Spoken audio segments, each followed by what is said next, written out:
Good evening, students. Chaliye. So where we stopped in the last lecture, that we have seen the theory part of cash flow statement. Today we are going to solve the sums. The first sum is before you, which you can see on your screen, that we need to calculate here cash from operating activity. तो आपको अगर याद होगा, हमने last lecture में पहला proforma देखा था student, how to calculate cash flow from operating activity. That was the first pro forma which we have seen in the last lecture. I have drawn a pro forma for you here. आप यहाँ पे देख सकते हैं, मैंने एक pro forma आपके लिए ड्रॉ किया है. How to calculate cash flow from operating activity. Now if you remember correctly, cash flow is divided into three parts, that is operating activity, financing activity and investing activity. थोड़ा सा बस आपको quick यहाँ पे review दे देता हूं मैं as far as operating, financing and investing are concerned. तो मैं यहाँ पे आपके लिए यहाँ पे बता देता हूं. So what are the three types of cash flows, my dear? So cash flows are of two types, absolutely. That is, one is inflow and another is outflow. यानी कैश बिजनेस में आया कहां से और बिजनेस के बाहर गया कहां पे. Why we prepare cash flow statement, how cash flow statement is useful, how cash flow statement is different from income statement and balance sheet, all those things we have seen in lecture number 1. तो यहाँ पे अपन देख रहे that how cash flow is divided into three part of activities and they are further categorized as inflow and outflow. तो operating में क्या आता है? Operating में आएगा the core operations of business, that any payment which is made for purchase of raw material, payment of wages, payment of salaries and different operating expenses for the business. So that is part and parcel of your first activity, that is cash flows in terms of operating activity. तो यहां पे हम देखेंगे अगर operating activity का cash inflow और outflow आप देखना चाहते हैं तो उसमें क्या क्या आएगा. तो मैंने आपको जस्ट अभी बताया that different payments made for purchase of raw material, payment of wages, salaries, different kind of out operating expenses like advertising, commission and all those things that will come under outflow. तो operating activity inflow और outflow में divide कैसे होती है, just we are going to see that. उसके बाद हमें क्या देखना है, फाइनेंसिंग और इन्वेस्टिंग. तो इनफ्लो में क्या आएगा as far as operating is concern, so it is nothing but sale of goods and services. Absolutely क्या आएगा इसमें, sale of goods and services और any cash which is received for from sale of goods and services. So इस ये आएगा यहां पे. So this is what the revenue, this is what the inflow when we are talking about operating activity. और outflow में क्या आएगा, any payment done for, payment made for purchase of raw material. आपने जो भी पेमेंट किए for purchase of raw material, as well as any payment done for wages, salaries, advertising, commission. All these are nothing but the operating expenses of the business. तो ये सारा outflow में आएगा. पूरे कैश फ्लो का दारोमदार कहां पे है, मैंने आपको लास्ट लेक्चर में बताया था. Three activities are there, that is operating activity, financing activity and investing activity. तो मैं यहाँ पे ऑपरेटिंग एक्टिविटी आपको बता रहा हूं. This is nothing but absolutely the core business और core operations of the business. जो आप प्रोडक्ट बनाते हैं, अब प्रोडक्ट बनाने के लिए आपको रॉ मटेरियल खरीदना पड़ेगा, खरीदने के बाद आप उसको प्रोसेस करेंगे, प्रोसेस करने के बाद absolutely you are suppose to make payment for wages, salaries, advertising and so on, और फिर आप उसको बेचेंगे, दैट इज योर इनफ्लो. और आप जब उसको बनाएंगे दैट इज योर आउटफ्लो, क्योंकि यहाँ पे आपको पैसा खर्च करना पड़ेगा. हमने लास्ट लेक्चर में देखा था ये पॉजिटिव और निगेटिव क्या है. कैश बिजनेस में आ रहा है तो cash is coming in, and cash business के बाहर जा रहा है तो cash is going out. So that is nothing but inflow and outflow. तो ऑपरेटिंग एक्टिविटी में हमें ये सारा बताना है. But at the same time here when we are going to calculate cash flow from indirect method, तो वहां पे एक दूसरा फॉर्मूला है और एक दूसरा फॉर्मेट है जो हमने लास्ट लेक्चर में फॉर्मेट, टिपिकली फॉर्मेट देखा था वहां पे. That is the format is just of 5 lines. सबसे पहला आइटम उसमें था that is net profit before taxes, earning before taxes, profit before taxes, net profit before taxes. उसमें हम क्या ऐड करते हैं students, add all non operating expenses and losses, जैसे कि depreciation on fixed assets, amortization on intangible assets, any transfer to reserves and surplus, any dividend paid during the year, any at the same time dividend paid हम यहीं पे include करते हैं. तो ये सारी कुछ चीजें थी. और eight the same time any loss on sale of fixed assets and investment. तो ये कुछ 5-6 आइटम है जो आपको ऐड करने हैं. और इनको नॉन ऑपरेटिंग एक्सपेंसेस और लॉसेस बुलाना है। क्यों? Because these are not related with the operations and these are already deducted मतलब डेबिटेड, तो हम नेट प्रॉफिट से इसको निकाल रहे हैं। सो इफ यू रिमेंबर, मैंने आपको लास्ट लेक्चर में बताया था कि नेट इनकम और cash flow from operating activity में फर्क क्या है। तो ये फर्क ये है that this is going to show you the cash flow only from operating activity. तो इसमें नॉन ऑपरेटिंग चीजें जो आपने गलती से डेबिट कर दी थी उसको मतलब माइनस किया था, डेबिट मतलब, तो उसको प्लस करना है, और जो नॉन ऑपरेटिंग इनकम है जो आपने क्रेडिट किए थे मतलब प्लस किए थे उनको आपको माइनस करना है। तो फॉर्मेट क्या हुआ मोटा मोटी, earning before tax plus all non operating expenses and losses, जिसमें क्या क्या आएगा, depreciation on fixed assets, amortization of intangible assets, any dividend provision along with any provision for tax। कोई भी provision for tax आपने किया, कोई भी provision for dividend आपने किया तो यही पे आएगा। उसी के साथ any transfer to reserves, at the same time loss on sale of fixed assets and loss on sale of investments। तो ये सारी चीजें हम एड बैक करते हैं। लेस क्या करेंगे तो नॉन ऑपरेटिंग इनकम, तो उसमें आएगा profit on sale of fixed assets and investments, and at the same time any rent received, commission received, dividend received, that is part and parcel of your non operating income। तो ये सारी चीजें हमें add back करनी है। सो इस तरह से प्रोफार्मा बनेगा और आपका आएगा cash flow from operating activity before working capital changes.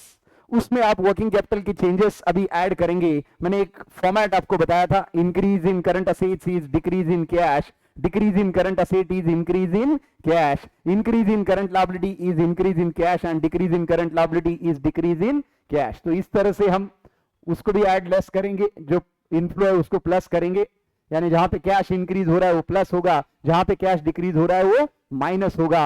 और this is net cash inflow और आउटफ्लो फ्रॉम ऑपरेटिंग एक्टिविटी। आखिरी में आपको टैक्स माइनस करना है और फिर आपका आंसर आएगा, क्या आएगा, this one, that is cash flow from operating activity. तो पहला सम हम उसी पे ले रहे, that is how to calculate cash flow from operating activity. So let's start my dear the solution. If you see the question क्या दिया एक बार ध्यान से पढ़िए। X limited made a profit of rupees 1 lakh, but this profit is made after charging depreciation of 20,000 on assets, transfer to general reserve 30,000, the goodwill written off is 7,000 and the gain on sale of machinery is 3,000। यानी इतने सारे effect देने के बाद का ये profit है। तो ये सारे नॉन ऑपरेटिंग है, जैसे मैंने आपको अभी थोड़ी देर पहले बताया था कि depreciation, transfer to reserve, any amortisation of intangible asset, any loss on sale of fixed asset, तो ये सारे यहाँ पे दिए है। उसी के साथ उन्होंने और कुछ इंफॉर्मेशन दिया है, and that is reflecting in terms of change in working capital, that is changes in current assets and current liability, तो वो भी उन्होंने दिया है। तो ऑब्वियसली हमें ये सारा कंसिडर करके करना है। तो सबसे पहले शुरुआत करते हैं नेट प्रॉफिट के साथ जो उन्होंने दिया है। So profit made a profit of 1 lakh, so you can say that profit जो भी आपको दिया है आप देखेंगे प्रॉफिट एज गिवन लेस। अब प्रॉफिट एज गिवन लिखने के बाद हमें करना क्या है, that we are suppose to deduct all non operating expenses and losses. तो इसमें हमें सारे नॉन ऑपरेटिंग एक्सपेंसेस और लॉसेस को हमें क्या करना है, एड बैक करना है, और नॉन ऑपरेटिंग इनकम्स को हमें लेस करना है, और उसके बाद आगे का फॉर्मेट बनाना है। तो profit given is rupees 1 lakh, तो हम writing in the outer column directly here, जो भी आपका प्रॉफिट है वो 1 लाख है। अभी यहाँ पे सेकेंड हेड अपना क्या है students, that is less, less what, less is non operating expenses and losses, non operating expenses and losses. ये फॉर्मेट मैंने आपको लास्ट लेक्चर में अच्छे से बताया बेटा, अगर आपने ये लेक्चर देखा नहीं तो पहले थ्योरी का लेक्चर तो आपको देखना ही पड़ेगा। अब इसमें क्या क्या आइटम्स आते हैं, we are going to add all of them. Non operating expenses और लॉसेस में जो क्वेश्चन में जो कुछ दिया है वो सब ऐड हम करेंगे। सो सबसे पहले हमें दिया था depreciation on machinery, I believe जो भी डिप्रिसिएशन होगा टेंजिबल असेट्स का, फिक्स्ड असेट्स का, तो हम ऐड बैक करेंगे। ये देखिए डिप्रिसिएशन ऑन असेट्स दिया है 20,000, sorry I have written less here, it is not less, it is rather add, ये मुझे ऐड करना है। so I'm going to add this and less non operating incomes। तो पहला depreciation आया, second is what given by them is nothing but transfer to any kind of reserves and then goodwill written off and loss on sale of machinery. So here I can write down transfer to reserve. कोई भी reserve हो सकता है बेटा, general reserve हो सकता है, capital reserve हो सकता है, या और कोई भी रिजर्व. तीसरा क्या है? The third one is goodwill written off given by them in the question they. ये कुछ टिपिकल आइटम है, फॉर्मेट आप देखेंगे तो बड़ा समझ में आ जाएगा. फॉर्मेट मैंने आपको प्रोवाइड भी किया था. और चौथा है loss on sale of fixed assets. Loss on sale of fixed assets, ये उन्होंने दिए चारों आइटम. वन बाय वन चारों को ले लेते. ये देखिए, पहला डिप्रीशिएशन 20,000 है. ट्रांसफर टू जनरल रिजर्व आप देख सकते हो बेटा, that is given rupees 30,000. Then your loss is 3,000 and goodwill written off is rupees 7,000. So let's write down all of them. So 20, 30, 7 और 3 gain on sale of machinery है. Okay, it is not loss, it is gain. So gain हमें add करना पड़ेगा, तो इसको यहां से हटा देता हूं मैं. Technology is very easy, isn't it? तो यहाँ पे 20, 30 और 7 ये तीन मुझे ऐड करने, और फिर एक जो है वो मुझे लेस करना है. सो डिप्रीशिएशन दिया है 20,000. So that I'm writing. अब ये इनर में लिख रहा हूं मैं जानबूझ के, क्योंकि ये मुझे सारे मिला के ऐड करने हैं. 20, 30 और 7,000, तो ये तीन ऐड करने. और कुछ ऐड करने के लिए है नहीं. As far as the question is concern, non operating expenses और लॉसेस इतने ही है. नीचे जो दिया है वो नॉन ऑपरेटिंग इनकम है, तो बस ये तीनों को ऐड करूंगा मैं. इसका टोटल ले लेता हूं सीधा सीधा, है ना. How much is the total for this one? That is 57,000. तो ये मुझे क्या करना है students? This I am suppose to add. ये क्या करना है मुझे? ये मुझे ऐड करना है. This I am suppose to add. Just a minute. So ये मैं लिख लेता हूं 57,000. तो दिस इज ऐड.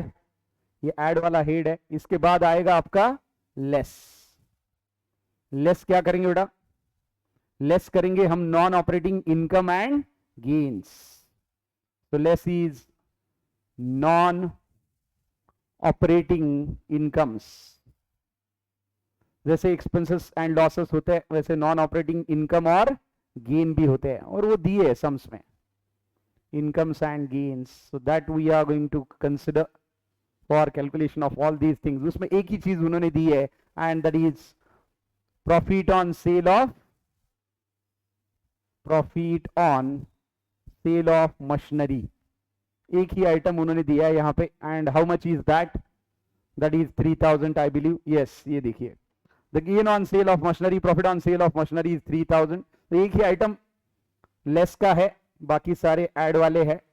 तो ये मैं यहाँ पे भी लिख सकता हूँ, और उसी के साथ इसका टोटल करूंगा, तो फिर ये उधर भी उतना ही जाएगा. तो इधर भी 3,000 और इधर भी 3,000. अब माइनस करने के बजाय बेटर है कि I can do the bracket sign as the rule of accounting goes on. ऊपर का ऐड करना है बेटा, नीचे का माइनस करना है. So this is your typical format for calculating cash from operations before working capital changes. तो मैं यहाँ पे अभी लिखूंगा that is cash flow from operating activity before working capital changes. So let me write down. So this is cash. Let me change the pen there. So it is cash inflow or outflow. देखिए answer अगर positive आया students तो inflow, negative आया तो outflow. अब ऊपर positive 1 lakh है, positive 57,000 है, मतलब 1,57,000 minus 3,000. So it is coming positive 1,54,000. तो ये अगर पॉजिटिव आ रहा है answer, then I can write down cash inflow. Negative आ रहा है तो I should write down outflow. तो अभी के लिए मैं लिखूंगा cash inflow from operating activities before working capital changes. अभी भी वर्किंग कैपिटल चेंजेस के इफेक्ट मैंने दिए नहीं है. वर्किंग कैपिटल चेंजेस के इफेक्ट मतलब क्या है बेटा? That is current asset and current liability. Current asset current liability का इफेक्ट देना मेरा बाकी है, तो मैं दे दूंगा अभी. तो अभी करंट असेट और करंट लायबिलिटी में क्या देखना है? What we need to see there is nothing but increase in current asset is increase in cash, decrease in current asset is decrease in cash, and decrease in current asset is increase in cash. यानी current asset अगर आपका बढ़ेगा तो मतलब cash आपके business के बाहर जा रहा है। जैसे कि आपका इन्वेंट्री बढ़ रहा है, डेटर्स बढ़ रहा है, मतलब आपका उतना पैसा ब्लॉक हो रहा है, तो वो करंट असेट जो बढ़ेगा उतना पैसा कम होगा। करंट असेट घटेगा तो मतलब माना जाता है cash is coming in the business. उसी तरह से करंट लायबिलिटी अगर बढ़ेगी तो मतलब पैसा आ रहा है, क्योंकि लायबिलिटी बढ़ रही है मतलब और आप पैसा ले रहे हो, so that way around. And current liability घट रही है, so liability can not reduce unless and until it is paid. So that is what the meaning there. So अभी वो सारा इफेक्ट लेते हैं। ये देखिए, at the end of the year debtors showed, आप अगर देखेंगे at the end of the year debtors showed an increase of rupees 6000। यानी करंट असेट बढ़ रहा है इन टर्म्स ऑफ डेटर, 6000 से बढ़ रहा है करंट असेट आपका। उसी के साथ creditors N increase of rupees 10,000। Creditors 10,000 से बढ़ रहा है, डेटर्स 6,000 से बढ़ रहा है। Now increase in current asset is decrease in cash, तो यह आउटफ्लो में आएगा। whereas increase in current liability is increase in cash। Current liability बढ़ रही है मतलब आपका पैसा भी बढ़ रहा है, तो ये इनफ्लो में आएगा। कौन सा? इंक्रीज इन क्रेडिटर इनफ्लो में आएगा, whereas increase in debtor outflow में आएगा, क्योंकि करंट असेट बढ़ रहा है मतलब कैश घट रहा है, और करंट लायबिलिटी बढ़ रही है मतलब कैश बढ़ रहा है, दैट वे अराउंड। उसी के साथ प्रीपेड एक्सपेंसेस भी बढ़ रहे हैं, again decrease in cash, because any increase in current assets is decrease in cash. कोई भी करंट असेट इंक्रीज होगा तो कैश डिक्रीज होगा। बिल्स रिसीवेबल घट रहा है मतलब कैश आ रहा है, क्योंकि करंट असेट डिक्रीज हो रहा है बाय 20,000, बिल्स पेबल डिक्रीज हो रहा है 4,000 से। Any decrease in current liability is nothing but payment of current liability and it is outflow of cash. And outstanding expenses that is liability is decreasing means again it is paid. तो कुछ inflow है और कुछ outflow है, और कुछ inflow outflow इसी rule से करने हैं, जैसे मैंने आपको बताया था। और एक बार यहां पे बता देता हूं, increase in current asset, is that visible? थोड़ा अलग पेन यूज कर लूंगा यहां पे, चलिए ये यूज कर लेता हूं आपके लिए। तो increase in current asset is decrease in cash and decrease in current asset is increase in cash। तो ये पहला रूल है आपका। अब उसी के साथ लायबिलिटी का रूल लेते हैं, पेन का कलर चेंज करके। सो it is increase in current liability is increase in cash. Current liability बढ़ेगी तो कैश भी बढ़ेगी, और करंट लायबिलिटी घटेगी तो कैश भी घटेगी। तो ये बेसिक रूल है, ये अप्लाई करना है हमें। तो ये अप्लाई करके हमें, अगर कैश इंक्रीज हो रहा है तो इनफ्लो है, और कैश डिक्रीज हो रहा है तो आउटफ्लो है। So I can write down here, मैं एक हेड में ही लिख सकता हूं डायरेक्टली। अगर आपको समराइज करना है, so I can write down a I can write down increase in what? Current liability and decrease in current asset, यानी ये इनफ्लो है। तो ये सारा मुझे क्या करना है students? This I am suppose to add. तो ये सारा मुझे क्या करना है? यहां पे ऐड करना है। तो मैं यहां पे ये ऐड करूंगा सारी चीजें। किस किस को ऐड करूंगा? अगर कोई करंट लायबिलिटी बढ़ रही है और कोई करंट असेट घट रहा है, तो ये सारा मिला के मुझे ऐड करना है। और जबकि लेस क्या करना है? लेस करना है मुझे decrease in current liability and increase in current asset. तो वो हिसाब से मुझे सारे आइटम लेने हैं, ऐड करने हैं। अब करंट लायबिलिटी बढ़ रही है क्या? तो सारे करंट लायबिलिटी जो बढ़ रहे हैं वो लेना है हमें। देखिए डेटर्स तो करंट असेट है, छोड़ दीजिए, करंट लायबिलिटी चेक करना है। क्रेडिटर्स करंट लायबिलिटी है, but yes it is increasing. So हमें इंक्रीज इन करंट लायबिलिटी चाहिए था, मिल गया। क्रेडिटर्स 10,000 से बढ़ रहा है, और क्या है? करंट लायबिलिटी, बिल्स पेबल है, बट दैट इज डिक्रीजिंग, उसका कोई काम नहीं है। आउटस्टैंडिंग एक्सपेंसेस ये लायबिलिटी है, लेकिन ये भी काम का नहीं है, क्योंकि ये दोनों डिक्रीज हो रहे। डिक्रीज हो रहे मतलब पे हो रहा है। तो इंक्रीज इन करंट लायबिलिटी एक ही है, और वो है creditors, and that is increasing by 10,000। अभी इंक्रीज इन करंट लायबिलिटी, उसके साथ हमें अटैच करना है डिक्रीज इन करंट असेट्स। तो पहले इंक्रीज इन क्रेडिटर्स को मैं यहां पे आपके लिए राउंड अप कर देता हूं, तो ये हमें ऐड में लेना पड़ेगा, बराबर है, ये इनफ्लो है। उसी के साथ अभी डिक्रीज इन करंट असेट्स देखना है। डेटर्स इंक्रीज हो रहा है, काम का नहीं है, क्योंकि increase in current asset is decrease in cash. हमें चाहिए अभी inflow of cash. Prepaid expenses बढ़ रहा है, यस, तो प्रीपेड एक्सपेंसेस बढ़ रहा है, तो ये भी काम का नहीं है, because increase in current asset is decrease in cash. ये देखिए बिल्स रिसीवेबल डिक्रीज हो रहा है, तो ये 3,000 काम में है हमारे। तो एक करंट असेट, एक करंट लायबिलिटी मिला हमें, और बाकी तो कुछ मिला नहीं। मतलब एक करंट असेट जो 3,000 से घट रहा है, और एक करंट लायबिलिटी एक करंट असेट जो 3000 से घट रहा है और एक करंट लायबिलिटी जो 10,000 से बढ़ रही है, तो ये आएंगे इनफ्लो में। तो सबसे पहले मैं लूंगा क्रेडिटर्स एंड बिल्स रिसीवेबल। यहां पे आप चाहिए तो इसको इंडिविजुअली बता सकते हैं या तो आप इमीडिएटली उसको ब्रैकेट में भी बता सकते हैं, क्योंकि मैंने हेड कर दिया यहां पे प्रॉपरली ताकि आपको कोई दिक्कत ना हो। तो मैंने यहां पे ही ब्रैकेट में लिख दिया दैट इज क्रेडिटर्स, क्योंकि मुझे जगह नहीं है यहां पे, एंड बिल्स रिसीवेबल। आप नीचे अमाउंट वाइज बता सकते हैं बेटा। तो क्रेडिटर्स का मेरा अमाउंट है, इंक्रीज इन क्रेडिटर्स का देख सकते हैं 10,000 है, और डिक्रीज इन बिल्स रिसीवेबल 3,000 है, मतलब टोटल मुझे ऐड करना पड़ेगा 13,000। So this is plus 13,000। अभी माइनस कितना करना है? Less what? Less I am suppose to do that is decrease. Less मुझे क्या करना है? Decrease in current liability. कोई करंट लायबिलिटी जो घट रही है तो उससे कैश आउटफ्लो हो रहा है, and increase in current asset, तो ये ढूंढना है और मुझे यहां पे ऐड करना है। तो ये लेस करना है, तो उसमें मुझे काफी सारी चीजें ऊपर दिखी थी। अभी ये 3 और 10 के 2 अमाउंट छोड़ दिए, तो बाकी तो सारे आउटफ्लो में ही है। जैसे कि आपका डेटर बढ़ रहा है, जैसे कि आपका प्रीपेड एक्सपेंसेस बढ़ रहा है, ये दोनों करंट असेट है, and increase in current asset is decrease in cash. So debtor and prepaid expenses 6,000 और 200 ये आउटफ्लो में है। उसी के साथ बिल्स पेबल और आउटस्टैंडिंग एक्सपेंसेस, ये दोनों करंट लायबिलिटी है, लेकिन दोनों घट रही है।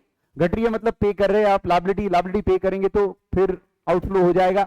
So I need to add 2 increase in current assets, one is debtors and another one is prepaid expenses, whereas I need to outflow or deduct 2 current liabilities decrease in terms of outstanding expenses, and another one is nothing but bills payable। तो मैं यहाँ पे लिख लेता हूँ अभी, तो bracket में आपके कन्वीनियंस के लिए यहाँ पे लिखूंगा मैं। तो ये 2 चीजें क्या है? करंट असेट्स में मुझे क्या मिला? डेटर्स। आप चाहिए तो मैंने जैसे बोला बेटा, आप अलग से अमाउंट बता सकते हैं, डेटर्स एंड प्रीपेड एक्सपेंसेस। मेरे पास यहाँ पे स्पेस नहीं है अभी, तो मैं उसको कंपाइल कर रहा हूँ, कंबाइन कर रहा हूँ। Debtors and prepaid expenses is current assets, ये दोनों इंक्रीज हो रहे हैं। Increase in current asset is decrease in cash, and outstanding expenses ये करंट लायबिलिटी है जो घट रही है, उसी के साथ और एक करंट लायबिलिटी है जो घट रही है, and that is nothing but bills payable. Outstanding expenses and bills payable. तो ये चारों को मैं ऐड करूंगा, चारों का अमाउंट लूंगा मैं, और ये आउटफ्लो में जाएगा। तो 6,000 प्लस 200, 6,200 प्लस बिल्स पेबल का डिक्रीज है आपका 4,000, मतलब 10,200, और आउटस्टैंडिंग एक्सपेंसेस 2,000 है, मतलब 12,200 टोटल मुझे यहाँ पे लेस करना पड़ेगा इन terms of outflow of cash. तो ये देखिए दिस वे अराउंड। तो ऐड क्या करना है? ऐड करना है मुझे इंक्रीज इन करंट लायबिलिटी और डिक्रीज इन करंट असेट्स, जो आप स्क्रीन पे देख पा रहे। तो उसमें हमें 2 ही चीजें मिली, क्रेडिटर्स एंड बिल्स रिसीवेबल। और लेस क्या करना है? आउटफ्लो बोल के क्या बताना है? तो decrease in current liability and increase in current asset. तो उसमें 4 आइटम मिले, 2 करंट असेट बढ़ रहे, 2 करंट लायबिलिटी घट रहे। तो डेटर्स एंड प्रीपेड एक्सपेंसेस बढ़ रहे, तो उसको हमने लेस किया। उसी के साथ आउटस्टैंडिंग एक्सपेंसेस और बिल्स पेबल घट रहे, तो हमने उसको पे किया होगा। सारा मिला के टोटल है 12,200। इफेक्टिवली 13,000 पॉजिटिव है, 12,200 निगेटिव है, मतलब हमें सिर्फ ऐड करना पड़ेगा। ये दोनों का प्लस माइनस किया तो सिर्फ 800 रुपए मुझे ऐड करना पड़ेगा। Am I right students? So I am suppose to add only 800 out of this. ये दोनों का प्लस माइनस करके ले लिया मैंने यहीं पे, और इसको थोड़ा सा नीचे खींच लेता हूं अभी। चलिए यहां से खींचता हूं ताकि कोई दिक्कत ना हो। डन। तो ये सीधा हो गया, and now I can get my answer. ये देखिए पूरा फॉर्मेट अगर आप देखेंगे तो सबसे पहले profit before tax, earning before tax, और whatever is profit given in terms of profit and loss account in the question, उसको लेना है। उसमें सारे नॉन ऑपरेटिंग एक्सपेंसेस और लॉसेस ऐड बैक करने, सारे नॉन ऑपरेटिंग इनकम और गेन्स उनको लेस करना है, और फिर करंट असेट और करंट लायबिलिटी का जो मैंने ऊपर आपको रूल लिख के दिया उसके हिसाब से इंक्रीज और डिक्रीज इन कैश के हिसाब से उसको ऐड लेस करना है, और आखिरी में आपका फाइनल आंसर आएगा। तो आपका फाइनल आंसर क्या आया स्टूडेंट जी? ये देखिए। सो नाउ फाइनल आंसर तो पॉजिटिव आ रहा है, क्योंकि 154 plus 800, so it is coming positive. Positive अगर आंसर आ रहा है तो you should write down net cash inflow. Negative आ रहा है तो क्या लिखना है बेटा जी? Net cash outflow. ये तो पॉजिटिव आ रहा है, सो नेट कैश इनफ्लो. अगर निगेटिव आता तो ये इनफ्लो की बजाय अपन लिखते बेटा outflow from operating activities. So this is your final answer. थोड़ा सा समझ लीजिए, यहाँ पे लाइन अपने खत्म हो चुके हैं, बट इट्स ओके. बस हमें आंसर ही लिखना है यहाँ पे, तो ज्यादा कुछ है नहीं. So it is 1,54,800 and that is your answer for question number 1. तो ये आपके पहले क्वेश्चन का आंसर है. आप देख सकते हैं how to calculate cash flow from operation, ये इसका आंसर है बेटा. तो आप इसको प्रॉपरली देख सकते हैं. पूरा फॉर्मेट क्लियर है. पहले प्रॉफिट बिफोर टैक्स लीजिए, या जो भी प्रॉफिट आपको क्वेश्चन में दिया है वो लीजिए. उसके साथ नॉन ऑपरेटिंग एक्सपेंसेस और लॉसेस को ऐड कीजिए. नॉन ऑपरेटिंग इनकम गेन को माइनस कीजिए. क्यों ऐड क्यों लेस करना है मैंने बेसिक लेक्चर में आपको बताया. उसी के साथ करंट असेट करंट लायबिलिटी का इंक्रीज डिक्रीज आपको ऐड लेस करना है. ऐड करना है increase in current liability and decrease in current assets. Less करना है decrease in current liability and increase in current assets, because it simply reflects inflow and outflow. अगर मैं बोलूंगा इनफ्लो आउटफ्लो तो ये इस तरह से है जो आप देख रहे हैं यहाँ पे, और इस तरह से इसका आंसर बनेगा. And this is your cash flow from operating activity. और कुछ इसमें गड़बड़ होने का कोई चांस नहीं है. कोई प्रेशर मत लो, आराम से करो, हो जाता है, कोई दिक्कत नहीं है. जस्ट चीजों पे कॉन्सेंट्रेट करना है, फॉर्मेट पे कॉन्सेंट्रेट करना है, फंडामेंटल्स क्लियर करने हैं और आंसर निकालना है. तो this is how it is done. बताइए बेटा, इसमें कोई आंसर है क्या? 154,800 is clear to all of you. ये जो 154,800 निकाला, इसमें कोई डाउट है क्या? डाउट है तो आप जरूर बता सकते हैं बेटा, कोई प्रॉब्लम नहीं है यहाँ पे. If you are having any of the doubt here, I hope it is clear. The same I will be sharing with all of you. जिनको चाहिए मैं आप मुझे मैसेज कर दीजिए, ये आंसर के साथ मैं आपको शेयर कर देता हूँ. क्वेश्चंस तो आपके पास ऑलरेडी है. तो this is question number 1 which we solve. Second question उसी तरह से दिया है. ये देखिए प्रॉफिट उन्होंने दिया है. सेकंड क्वेश्चन में अगर देखेंगे ट्रांसफर टू जनरल रिजर्व बोला है, उसके साथ डिप्रिसिएशन प्रोवाइडेड दिया है, profit on sale of furniture दिया है, loss on sale of machine दिया है, और उसके साथ प्रिलिमिनरी एक्सपेंसेस रिटर्न ऑफ दिया है. तो इसमें नॉन ऑपरेटिंग एक्सपेंसेस क्या क्या है? नीचे अगर देखेंगे तो करंट असेट और करंट लायबिलिटी है. तो नीचे कोई दिक्कत तो है नहीं, क्योंकि सीधा करंट असेट और करंट लायबिलिटी अपन आइडेंटिफाई कर सकते हैं. What are the current assets, what are the current liabilities, and we are going to identify in terms of cash inflow and cash outflow. तो नीचे वाला क्वेश्चन एग्जैक्टली जैसे ऊपर वाला किया, सेम क्वेश्चन है लगभग. हमें उसमें कुछ खासा तो मेहनत नहीं करनी है. So let's complete this one as well. तो इसमें भी हमें कंप्लीट करने में तो कोई दिक्कत नहीं होगी. So let's calculate cash from operation for this question. तो solution cash flow from operations और cash flow from operating activities. as of now we don't know that whether it is going to come positive or negative, इसलिए मैं inflow या outflow नहीं लिख रहा बेटा, मैं तो सिर्फ कैश फ्लो लिख रहा हूं. क्योंकि इनफ्लो आउटफ्लो कब लिखते हैं? अगर आंसर पॉजिटिव है तो इनफ्लो, निगेटिव है तो outflow. That is what I am keeping it reserve. So cash flow from operating activity as of now I need to calculate here. तो ये क्वेश्चन का मैं कर रहा हूं आपके लिए क्विकली. देखिए वही फॉर्मेट है, so no change as far as the format is concern. तो मुझे कितने कॉलम बनाने हैं? तो पहला particulars and then inner amount and outer amount. ये तो अपन अभी लाइव कर रहे हैं, पहले का फॉर्मेट मैंने बना के रखा था, है ना.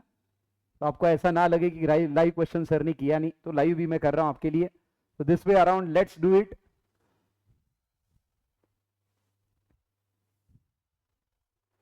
इसको थोड़ा नीचे भी लेके चलना पड़ेगा हमें, है ना, बेटर रहेगा ताकि कोई दिक्कत ना हो. यहाँ पे थोड़ा सा मैं आपको इलेबरेट करके और बताता हूं ताकि आपके जो भी और कोई डाउट्स है वो क्लियर हो जाए. तो मैं इसको पूरा इलेबरेट करूंगा बेटा, don't worry about this one, because we are going to do it very properly now in terms of heads as well. जैसे heads में आपको कोई दिक्कत ना आए इसलिए मैं ये कर रहा हूं आपके लिए, बाकी कुछ नहीं है. चलिए सबसे पहले क्या आइटम लेना है हमें? As usual it is profit. ये देखिए प्रॉफिट यहाँ पे दिया है उन्होंने, profit made during 1996. So profit as given first item. तो प्रॉफिट एज गिवन कर लेते हैं सबसे पहले. I think it is visible. Profit as given, yes, but मेरे ख्याल से येलो बेटर कलर यहाँ पे चूज करेंगे अपन तो बेटर है।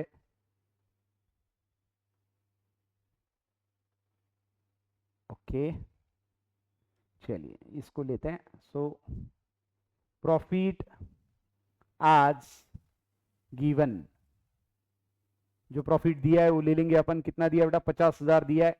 Let's write it down in outer column. Profit as given तो मैंने लिख लिया इसको। अब इसके साथ हमारा जो भी स्ट्रेटेजी है कि ऐड और लेस करना है। ऐड क्या करेंगे बेटा जी?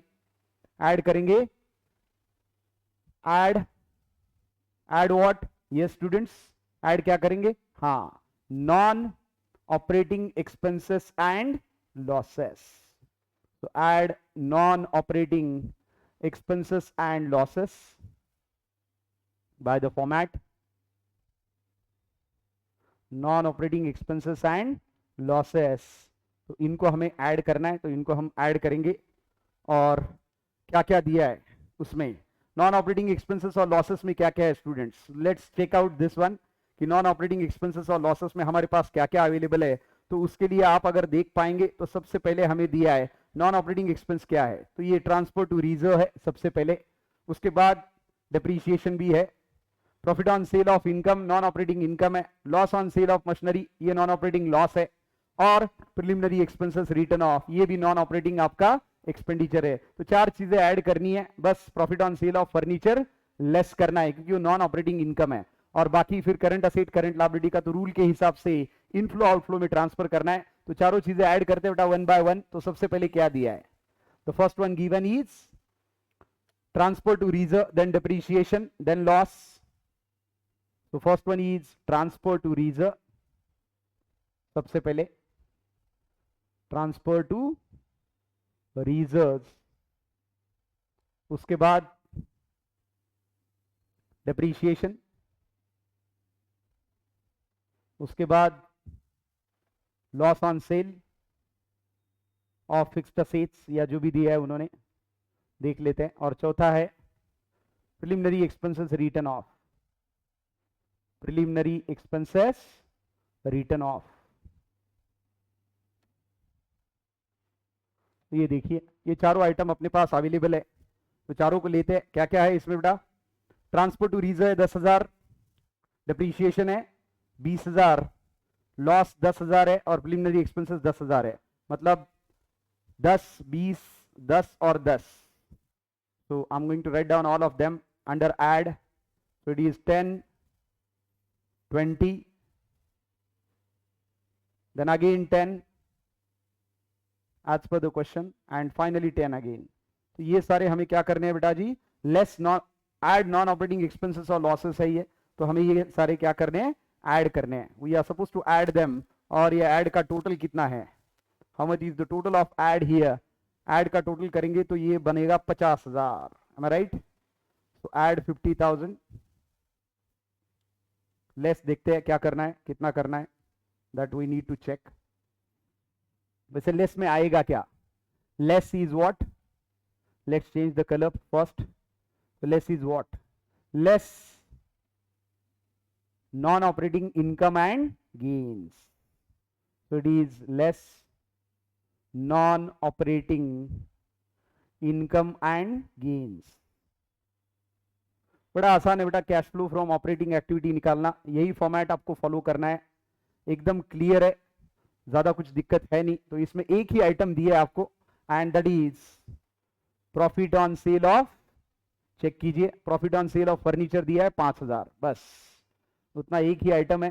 तो first profit on sale of furniture, profit on sale of furniture and that is given 5,000। तो इसको क्या करना है? माइनस करना है। तो बस 5,000 हमें माइनस करना है बेटा। माइनस मतलब फाइनेंस अकाउंटिंग में ब्रैकेट है, हमें पता है ना, बराबर है बेटा। तो बस ये हम यहां पे लेंगे। अब इसको माइनस करेंगे और what is your answer? Answer is cash inflow और cash outflow from operating activity. तो चलिए लिखते हैं, इनफ्लो है आउटफ्लो है। देखो पहला 50 फिर 50 दोनों पॉजिटिव है, मतलब 1,00,000, 1,00,000 में से 5,000 माइनस होना है, मतलब 95,000 पॉजिटिव आएगा। So can I write down students net cash inflow? Negative आता तो आउटफ्लो लिखता, ये तो पॉजिटिव है, so I can write down here net cash inflow. मुझे लिखना है net cash inflow from operating activities but before working capital changes, from operating activities but before working capital changes.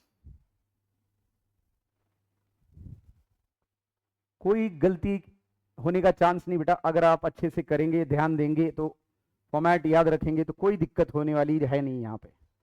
So it is, let's do it. So net cash inflow from operating activities before working capital changes, and how much is our answer? Answer is coming positive and it is 95,000. अब इसके बाद हमें क्या करना है?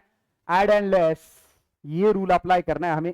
Increase in current asset is increase in cash, decrease in current asset is decrease in cash, increase in current liability is increase in cash and decrease in current liability is decrease in cash। ये देख के हमें ये पूरा solve करना है, तो करते हैं वन बाय वन क्विकली। ये देखिए यहीं पे पहले मैं आपको बता देता हूं डेटर्स।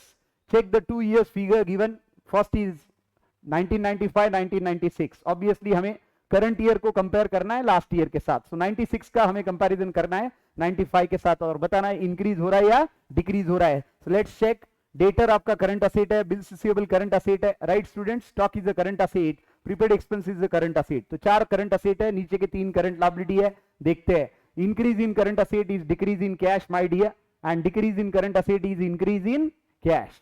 so debtor बढ़ रहा है या घट रहा है? हाँ स्टूडेंट्स, debtor पहला बढ़ रहा है, तो increase in current asset is decrease in cash। तो पहला होगा माइनस, बराबर है। दूसरा माइनस मतलब ब्रैकेट आउटफ्लो में डालेंगे, bills receivable is decreasing, bills receivable decrease हो रहा है, मतलब ये पैसा आ रहा है आपके पास, क्यों? Because decrease in current asset is increase in cash. Stock आपका बढ़ रहा है, increase in current asset is decrease in cash my dear, so again outflow।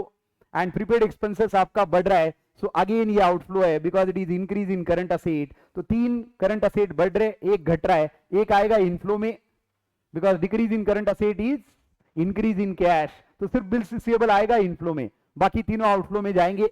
current liability check करते हैं, इसका रूल है increase in current liability is increase in cash। कोई current liability बढ़ रही है क्या? अगर बढ़ रही है तो कैश बढ़ाएगी, इनफ्लो बढ़ाएगी, तो यस बिल्स पेबल बढ़ रहा है तो उसको प्लस करते हैं। उसी के साथ आउटस्टैंडिंग एक्सपेंसेस बढ़ रहे तो उसको भी प्लस करते हैं। लेकिन क्रेडिटर्स आपका घट रहा है, so decrease in current liability, liability can not decrease unless and until it is paid, तो ये माइनस करेंगे। मतलब 3 इनफ्लो मिले हमें करंट असेट करंट लायबिलिटी मिला के, और 4 आउटफ्लो मिले, तो बस हमें इसको एड लेस करना है यहाँ पे हेड के हिसाब से। So what is added and what is deducted? So let me write down the first one there.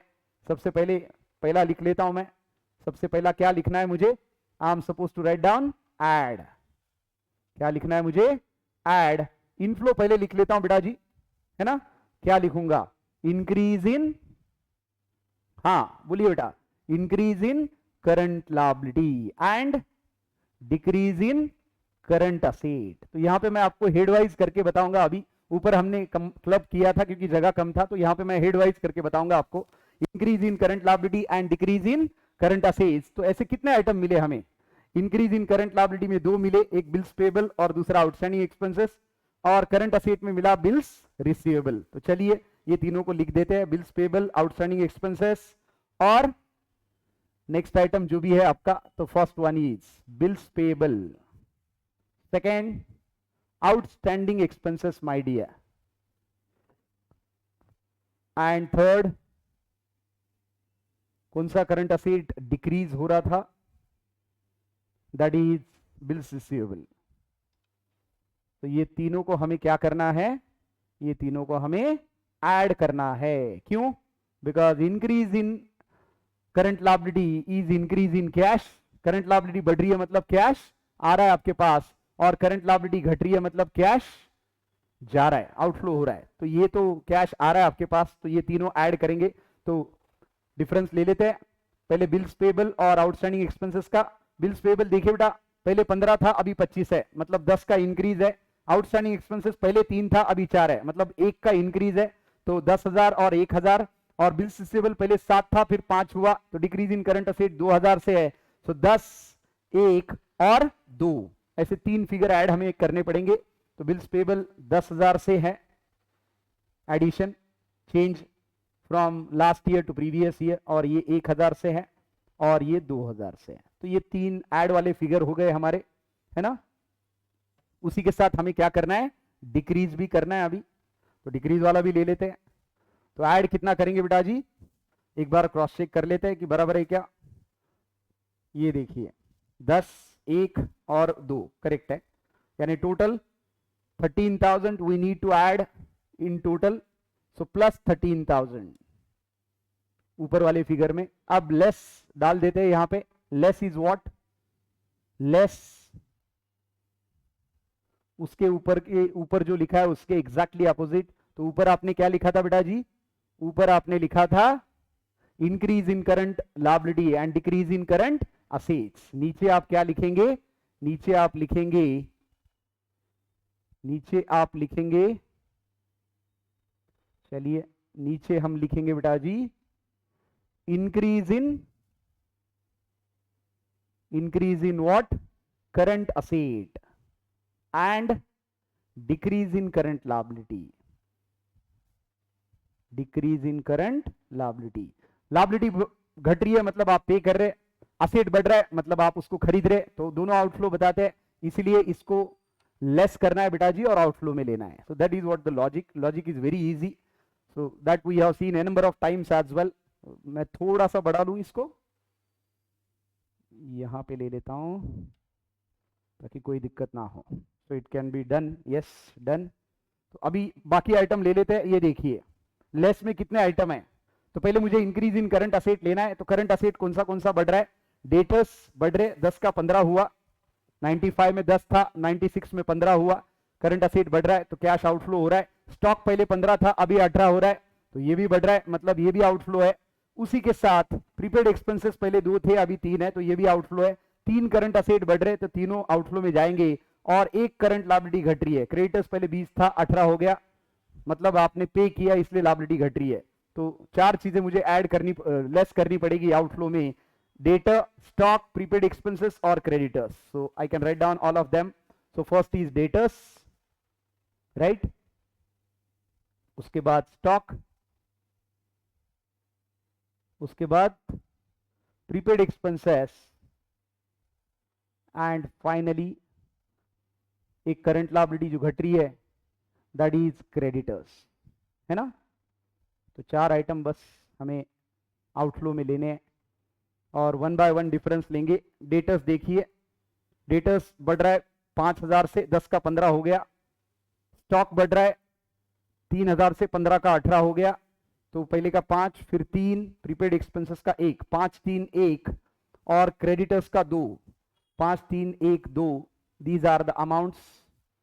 So this is 5000, this is 3000, this is 1000 and this is 2000. 5312, is it correct? पहला 5 है, दूसरा 3 है, correct है, फिर 1 है, तो 5 3 1 और आखिरी में 2, 5 3 1 2, और ये सारा क्या करना है बेटा जी, आउटफ्लो है, मतलब ये सबको माइनस करना है। तो इनको माइनस करते हैं, टोटल कीजिए। अब ये माइनस है इसलिए मैं सबको क्या करता हूं, ब्रैकेट कर लेता हूं ताकि कोई कंफ्यूजन ना हो। देखिए जब भी आउटफ्लो है तो फाइनेंस अकाउंटिंग में ब्रैकेट करना जरूरी है, आपको आसानी से समझ में आ जाएगा। पूरे सम में मैंने ब्रैकेट तभी किया है जब फिगर वो माइनस होने वाली है। ये देखिए यहाँ पे हमने profit on sale of furniture minus किया था तो उसको मैंने ब्रैकेट किया है। उसी के साथ ये इंक्रीज इन करंट असेट्स और डिक्रीज इन करंट लायबिलिटी, इनको भी मैंने ब्रैकेट किया है। टोटल है 5 3 8 9 2 11, मतलब 11,000 मुझे क्या करना पड़ेगा, माइनस करना पड़ेगा।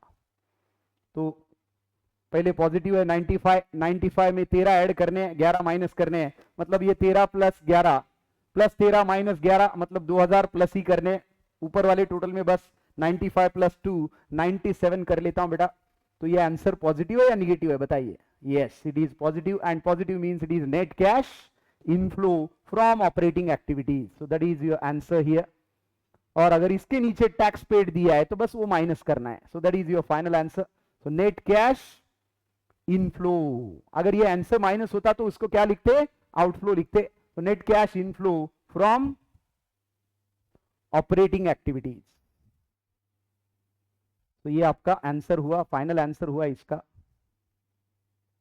देख लीजिए बेटा, कोई डाउट है तो जरूर बताइए, है ना। This is your final answer my dear. अगर इसके नीचे टैक्स पेड हुआ तो माइनस करना है, लेकिन यहां पे टैक्स पेड तो मेरे ख्याल से क्वेश्चन में दिया नहीं है, फिर भी एक बार चेक कर लेते हैं, है ना। कैश पेड इज गिवन और not, tax paid no, there is no mention of taxes. याद रखिए बेटा, ये ऊपर का भी आंसर 154,800, इसके बाद टैक्स माइनस करना है। अगर टैक्स पेड क्वेश्चन में दिया है तो then that is your final answer for net cash inflow और आउटफ्लो फ्रॉम ऑपरेटिंग एक्टिविटी। लेकिन दोनों क्वेश्चन में टैक्स पेड नहीं दिया है, इसलिए हम नहीं ले पाए। तो आप देख सकते हैं दोनों क्वेश्चन के आंसर बड़े क्लियर है आपके सामने, and I hope you are getting this one. कोई डाउट है तो जरूर बताइए।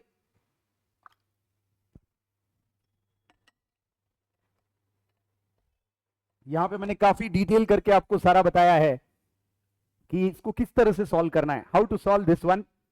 तो पहला दूसरा दोनों सॉल्व करके मैंने यहां पे आपको बता दिए, how to calculate cash flow from operating activity. तो ये पहला है और ये दूसरा है। बताइए कोई डाउट है इसमें? तो सेम फॉर्मेट है, you take first the profit which is given before tax. जो भी प्रॉफिट आपको बिफोर टैक्स दिया है उसमें आप नॉन ऑपरेटिंग एक्सपेंसेस और लॉसेस एड बैक करेंगे, जिसमें टिपिकल हेड्स है और हमने लास्ट लेक्चर में फॉर्मेट दिया देखा है उसका। उसके साथ नॉन ऑपरेटिंग इनकम और गेन्स आप माइनस करेंगे, और फिर आप कैश इनफ्लो आउटफ्लो के हिसाब से करंट असेट और करंट लायबिलिटी का इंक्रीज और डिक्रीज ऐड और लेस करेंगे, and that way around this is going to be done my dear. I hope question number 1 and 2 is very clear to all of you. इसमें कुछ doubt है तो जरूर पूछ लीजिए बेटा। मैं फिर से बोल रहा हूं कि अगर टैक्स पेड है तो आपको यहां पे लेना पड़ेगा और माइनस करना पड़ेगा, है ना। लेकिन यहां पे टैक्स पेड तो है नहीं। और ये थोड़ी देर पहले ऑपरेटिंग एक्टिविटी मैंने बताया था कि क्या होता है। अभी देखेंगे कि फाइनेंसिंग और इन्वेस्टिंग क्या है, क्योंकि हो सकता है हमें आगे पूरा सम करना पड़े। और एक सम दिया है जो मैंने ऑलरेडी यहां पे सॉल्व करके लिखा बेटा, आप देख सकते हैं। What is the sum given here? The following balances appeared in plant account and accumulated depreciation. So what is accumulated depreciation? It is nothing but, my dear, depreciation which is charged till date from the acquisition of the asset. यानी acquisition से लेके asset acquire करने से लेके आज तक asset पे depreciation कितना चार्ज किया है, तो उसको हम provision for depreciation बुलाते हैं या accumulated depreciation बुलाते हैं।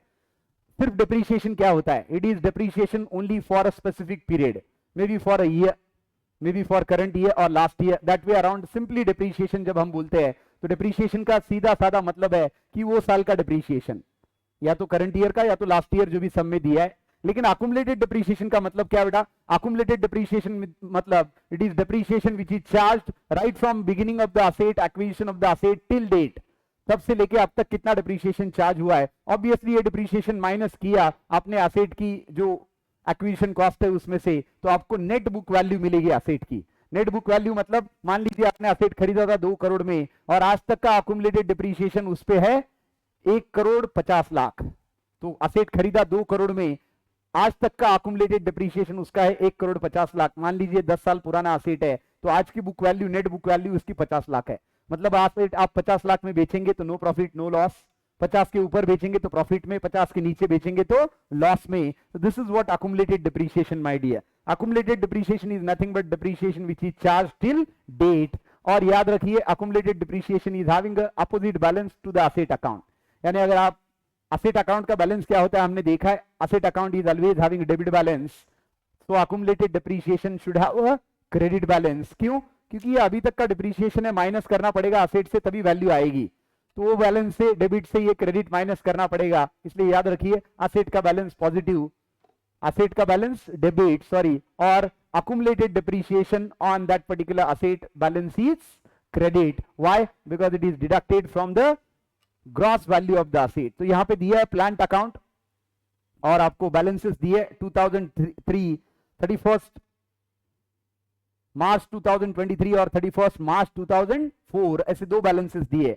प्लांट का दिया है ओपनिंग है 750, क्लोजिंग है 970। जो लास्ट ईयर बेटा होता है वो ओपनिंग होता है, करंट ईयर होता है वो क्लोजिंग होता है। तो ओपनिंग 750 है, क्लोजिंग 970 है प्लांट का। उसी के साथ अकुमुलेटेड डिप्रीशिएशन का भी बैलेंस दिया आपको 180 और 240, 1,80,000 और 2,40,000 आपको दिया है। तो ये भी ओपनिंग और क्लोजिंग है। अब इसमें एडिशनल इंफॉर्मेशन उन्होंने दिया है, plant costing rupees 145, accumulated depreciation there on 70,000 was sold for rupees 35,000। तो मैंने अभी आपको बोला बेटा, प्लांट की जितनी भी वैल्यू है या फिक्स्ड असेट की जितनी भी वैल्यू है उसमें से accumulated depreciation माइनस कीजिए, मतलब 1,45,000 आपको लेना पड़ेगा पहला, क्योंकि ये बुक वैल्यू है, सॉरी ये कॉस्ट प्राइस है, माइनस आपका accumulated depreciation 70,000 है, मतलब इसका नेट बुक वैल्यू आज की डेट में आई बेटा 75,000। मतलब ये असेट अगर आप 75 में बेचेंगे तो then there is no profit and no loss. अब 75 के ऊपर बेचेंगे तो प्रॉफिट पे, नीचे बेचेंगे तो लॉस पे। तो बेचा कितने में? बेचा सिर्फ 35,000 में, मतलब सीधी बात है, this is loss on sale, that is 75 minus 35। How much is the loss on sale my dear? 40,000, बराबर है ना? 40,000 का लॉस है असेट बेचने पे। और उन्होंने पूछा क्या है, you are required to number 1 compute the amount of plant purchased and depreciation charged for the year and loss on sale of plant, वो तो हमने ऐसे ही निकाल दिया। और दूसरा, show how each of the items related to the plant will be shown in the cash flow statement।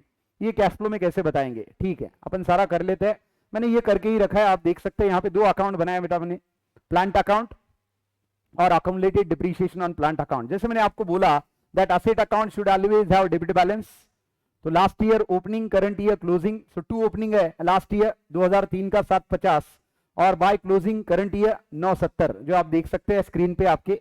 So 2 opening 750 और by closing 970। Why? Because it is an asset account and asset account should have a debit balance. अब उसके साथ हमें accumulated depreciation on plant account बनाना है, इसके balances opposite रहेंगे, मैंने बोला आपको। तो ये आपको एडजस्टमेंट में भी दिए होंगे या फिर आपको बैलेंस शीट में भी दिए होंगे, वर्टिकल बैलेंस शीट में शेड्यूल 6 के हिसाब से। तो इनको आपको बाय ओपनिंग टू क्लोजिंग लेना है। तो by opening balance last year is 180 and to closing is given 240। These are given in the question, ये क्वेश्चन में ही दिया है। तो हमने बस पहले, सबसे पहले क्या करना है, बैलेंसेस ट्रांसफर करने हैं।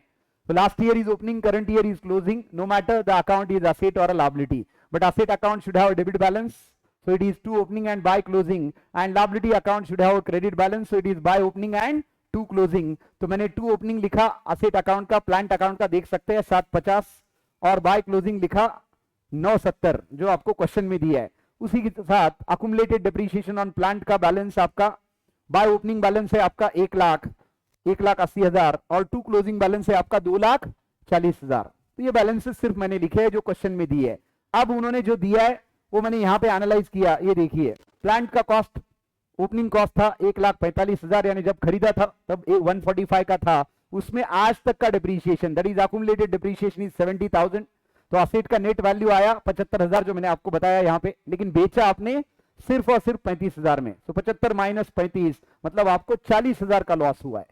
तो उन्होंने पूछा कि असेट का लॉस वैल्यू कितना है, आपने को नीचे पूछा है प्लांट कितने में खरीदा या प्लांट परचेस, जो डिफरेंस फिगर आएगा, बैलेंसिंग फिगर आएगा, डिप्रीशिएशन कितना और लॉस कितना, ये सारा पूछा है। तो सबसे पहले मैंने एंट्री यहाँ पे क्या पास की बेटा, देखिए। तो ओपनिंग बैलेंसेस ट्रांसफर कर दिए, यहां तक समझ में आया सबको? हमने ओपनिंग बैलेंसेस ट्रांसफर कर दिए, असेट का डेबिट में और उसके अकुमुलेटेड डिप्रीशिएशन का अपोजिट में, दैट इज क्रेडिट में, because that is considered as a liability as the accumulated depreciation is deducted from the respective asset account. तो असेट अकाउंट का बैलेंस हमने 2 ओपनिंग बाय क्लोजिंग लिखा 750 और 970, और अकुमुलेटेड डिप्रीशिएशन का बैलेंस लिखा बाय ओपनिंग 180 और 2 क्लोजिंग 240। अब हमें डिप्रीशिएशन चार्ज करना है, कितना है डिप्रीशिएशन, उन्होंने दिया है 70,000। तो मैंने अकुमुलेटेड डिप्रीशिएशन की एंट्री क्या होगी बेटा, that is accumulated depreciation on plant account to plant account. ये देखिए, ये एंट्री है इसकी, accumulated depreciation on plant account debit to plant account. तो मैंने अकुमुलेटेड डिप्रीशिएशन के डेबिट में 70,000 की पोस्टिंग कर दी डेबिट साइड में। अब ये डेबिट इफेक्ट है, which account is credited my dear, plant account is credited, तो प्लांट के क्रेडिट में लिखा, तो ये इसका डेबिट इफेक्ट है, आप देख सकते हैं। और जर्नल एंट्री के हिसाब से ये इसका क्रेडिट इफेक्ट है। तो debit effect accumulated depreciation on plant पे आया, क्योंकि डिप्रीशिएशन की भी एंट्री क्या मारते हैं बेटा अपन, depreciation account debit to fixed asset account. तो अकुमुलेटेड डिप्रीशिएशन रहा तो क्या होगा, accumulated depreciation account debit to fixed asset account, जैसे कि accumulated depreciation to plant and machinery, to land and building, to furniture and fixture और whatever. तो accumulated depreciation on plant account debit to plant account, debit में 70,000 का effect दिया मैंने, जो laser बनाया हमने अकुमुलेटेड डिप्रीशिएशन का। और उसी तरह से प्लांट अकाउंट क्रेडिट हो रहा है तो प्लांट के क्रेडिट में मैंने दिया effect bye accumulated depreciation on plant account, bracket में लिखा सोल्ड पार्ट का डिप्रीशिएशन है ये वो दोनों तरफ लिखा है मैंने, क्योंकि मुझे बताना है कि this is the depreciation on the sold part of the plant, और दोनों तरफ 70,000 अमाउंट लिखा मैंने, तो ये एक डेबिट इफेक्ट और दूसरा क्रेडिट इफेक्ट। अब इसका कैश फ्लो में कहीं पे इफेक्ट नहीं जाता, because basically it is a non operating expenditure. पूरा जब बैलेंसिंग करके अकुमुलेटेड डिप्रीशिएशन का प्रोविजन आएगा करंट ईयर का, वो जाएगा आपके कैश फ्लो में बेटा। तब तक ये दोनों तो कोई कैश फ्लो में जाने का नहीं, क्योंकि डेबिट भी यहां पे आया और क्रेडिट पे यहां पे आया। अब उसके बाद क्या है ये देखिए, थोड़ा सा वर्किंग मैंने आपके नीचे करके रखा है। Cost of the plant 145 less accumulated depreciation 70,000, यही ऊपर किया था। So net book value of the plant is what, आपकी जो बुक कितनी है 75,000, that is what given here. Net book value of the plant 75 में से आपने बेचा उसको सिर्फ 35 में, तो आपको लॉस कितना हुआ बेटा 40,000 का लॉस हुआ। तो ये पूरा वर्किंग मैंने आपको यहां पे बताया। मतलब जब भी हम असेट बेचेंगे तो जर्नल एंट्री क्या होती है, we all know that decrease in asset is nothing but always credited and increase in asset is always debited. तो आपको तो पैसा मिलेगा बैंक अकाउंट डेबिट, बराबर है ना। बैंक अकाउंट डेबिट कितना आएगा, कितना पैसा मिला आपको, सिर्फ 35,000। Bank account debit 35,000, accumulated depreciation on plant account debit 70,000, loss on sale of plant account or profit and loss account into bracket loss on sale 40,000 to plant account। ये पूरा entry आएगा, यानी पूरा एंट्री क्या हुआ, बैंक अकाउंट डेबिट कितना, जितना मिल रहा है 35,000, दूसरा accumulated depreciation on plant account 70,000, और तीसरा क्या बचा, that is loss on sale, that is profit and loss account debit or loss on sale of plant account debit, that is how much is the loss, 40,000 to plant account being asset sold at loss। तो ये इसकी entry होगी। तो देखिए बेटा entry में क्या क्या डेबिट हुआ, बैंक अकुमुलेटेड डिप्रीशिएशन और उसके साथ आपका लॉस, मतलब बैंक पैसा आ रहा है, कैश इनफ्लो है क्योंकि प्लांट गया, प्लांट बेचा आपने, लॉस में भी बेचा लेकिन पैसा तो आया, मतलब ये जो बैंक अकाउंट है ये डेबिट हो रहा है ना, तो ये कैश इनफ्लो है। अकुमुलेटेड डिप्रीशिएशन डेबिट हो रहा है तो उसकी एंट्री दे दी आपके सामने है लेजर में। दूसरा प्रॉफिट एंड लॉस अकाउंट भी डेबिट हो रहा है, तो ये तो नॉन ऑपरेटिंग लॉस हुआ है ना। नॉन ऑपरेटिंग लॉस अपन कहां पे लेते हैं, हम लेते हैं under non operating expenses and losses, add back करते हैं जो करंट ईयर प्रॉफिट दिया उसमें, जब हम cash flow from operating activity निकालते हैं तब, बराबर है ना, तो उसका यूज वहां पे किया जाएगा। बट याद रखिए ये प्लांट अकाउंट क्रेडिट हो रहा है बेटा, तो प्लांट अकाउंट क्रेडिट हो रहा है 3 डेबिट के साथ। तो ये देखिए प्लांट अकाउंट में मैंने तीनों क्रेडिट दे दिए। पहला दिया बाय बैंक सेल 35,000, दूसरा दिया by accumulated depreciation on plant, इसका डेबिट इफेक्ट ऑलरेडी हम लेजर में दे चुके हैं अकुमुलेटेड डिप्रीशिएशन में, और तीसरा by profit and loss account loss on sale 40,000। तो ये तीनों इफेक्ट आए डेबिट के। अब ये बैंक जो है sale, is it inflow, yes और नो, आप बताइए बेटा। Yes, this is your cash inflow, ये आपका क्या है, कैश इनफ्लो है, ये कैश फ्लो में जाएगा। तो this is cash inflow CIF and this will go under cash flow, under which activity, जब भी आप कोई असेट खरीदते हैं या बेचते हैं, लॉन्ग टर्म असेट और इन्वेस्टमेंट खरीदते हैं या बेचते हैं, that is part and parcel of investing activity. तो ये इन्वेस्टिंग एक्टिविटी में जाएगा आपके कैश इनफ्लो में as sale of plant. And how much is the inflow, only 35,000 sale of plant जाएगा इनफ्लो में और 35,000 जाएगा। ये दूसरा इफेक्ट है इसका, अकुमुलेटेड डिप्रीशिएशन का दूसरा इफेक्ट हमने लेजर पे दे दिया। अब ये जो प्रॉफिट एंड लॉस का इफेक्ट है, लॉस ऑन सेल का, this will be shown under non-operating expenses and losses and added back under that head as 40,000 is the loss। तो ये 3 इफेक्ट मैंने इसके बोल दिए, एक लेजर में चला गया, दूसरा कैश फ्लो में गया, और तीसरा जब कैश फ्लो बनाएंगे तो नॉन ऑपरेटिंग एक्सपेंसेस और लॉसेस में चला जाएगा। अब ये अकाउंट क्लोज हो रहा है क्या, अभी देखिए क्रेडिट में आप क्लोज करने गए तो 11,15,000 है, डेबिट में क्लोज करेंगे तो सिर्फ 7,50,000 है। This is the balancing figure my dear.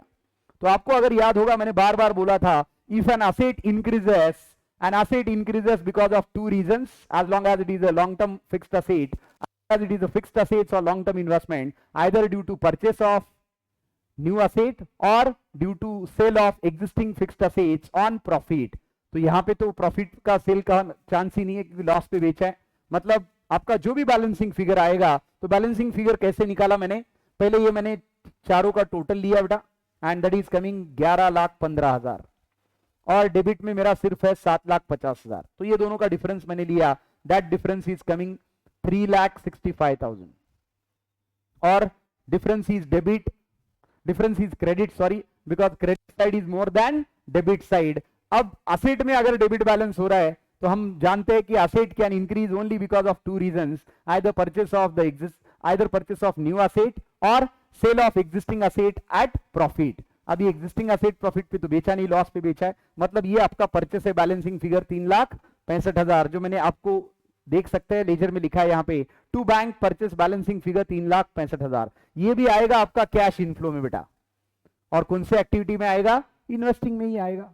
This will again come under investing. तो इन्वेस्टिंग में दो चीजें आएगी, सेल ऑफ प्लांट भी आएगा, परचेस ऑफ प्लांट भी आएगा during the year. Sale of plant आएगा 35,000, परचेस ऑफ प्लांट आएगा 3,65,000। और नीचे देखिए अकुमुलेटेड डिप्रीशिएशन भी क्लोज किया है मैंने। तो अकुमुलेटेड डिप्रीशिएशन जब क्लोज कर रहा हूं तो debit balance is 3.1 lakh and credit is only 1.8 lakh.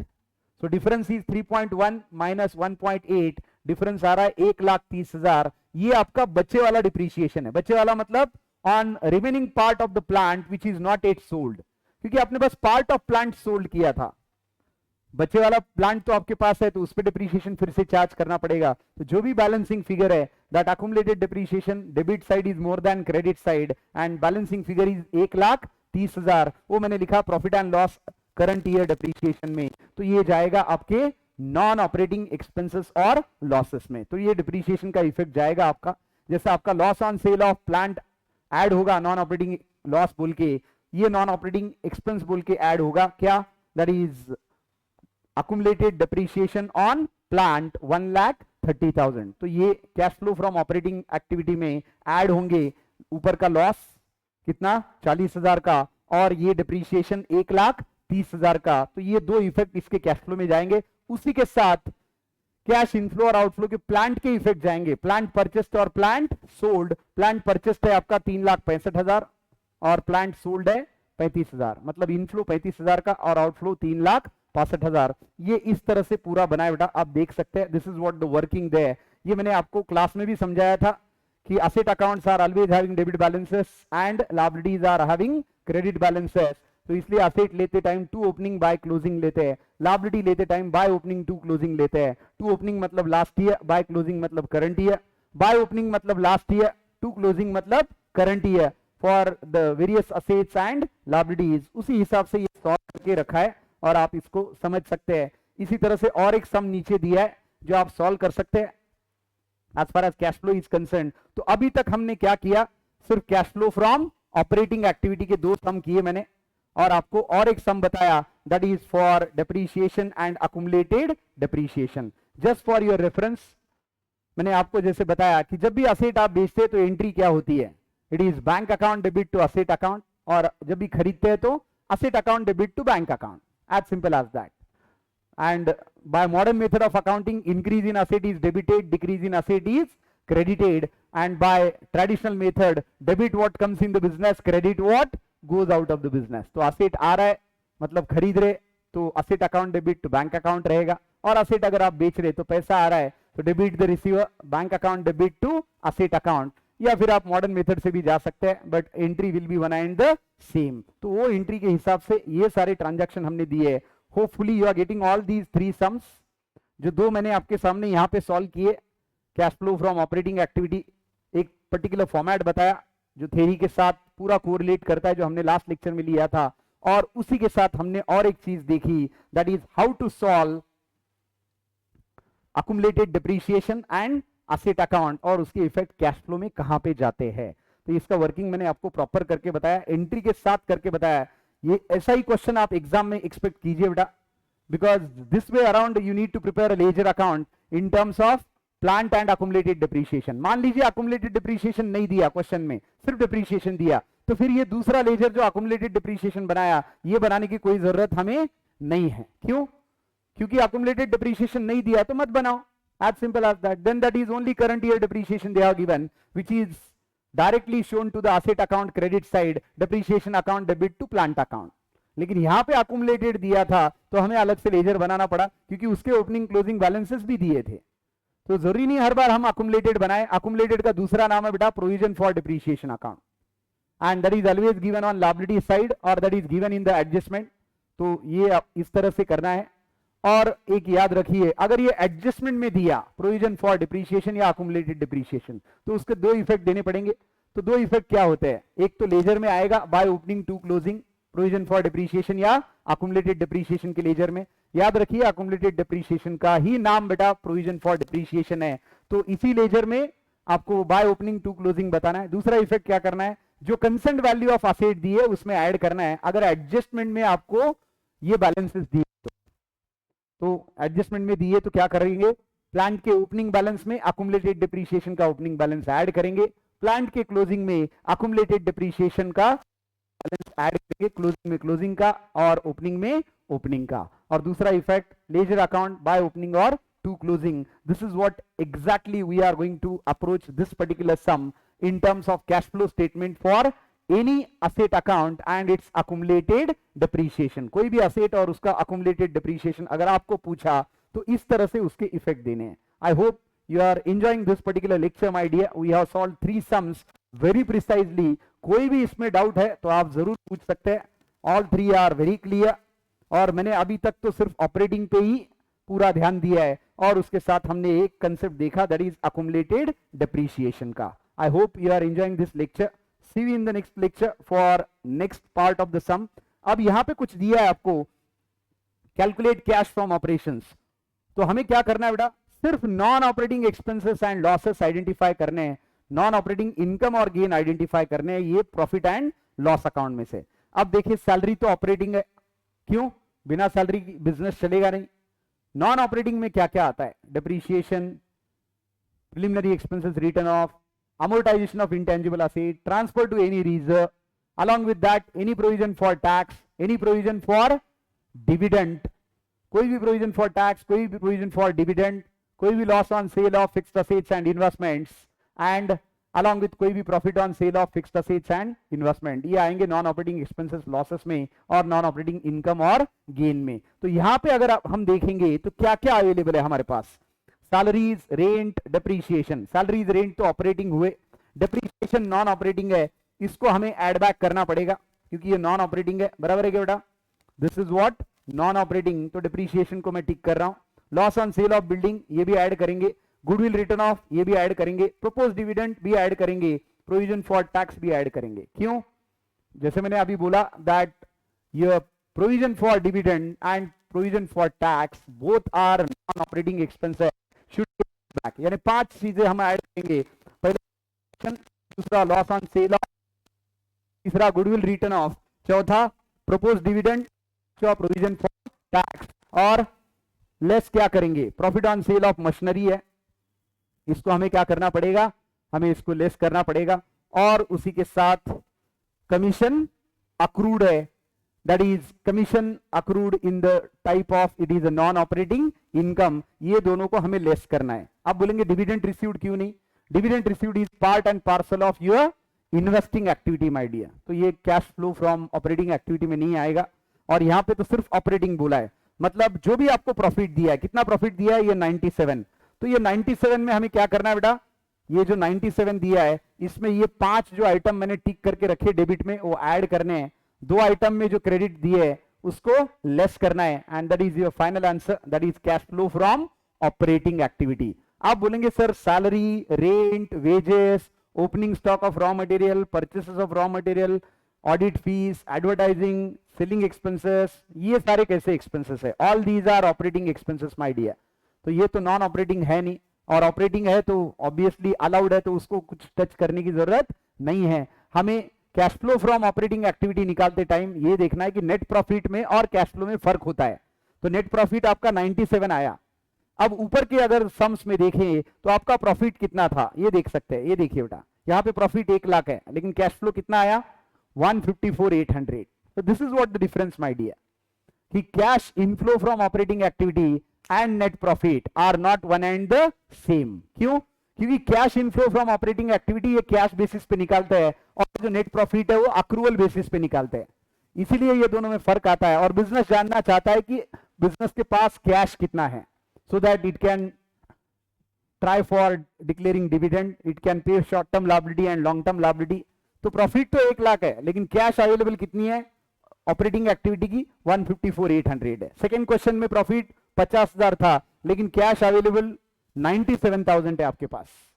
मतलब there is always difference between net profit and cash flow from operating activity. It is just because of non-operating expenses and losses, non-operating incomes and gains. Repeating again for you, non-operating expenses means expenses which are related to the business but not related to the operations of the business.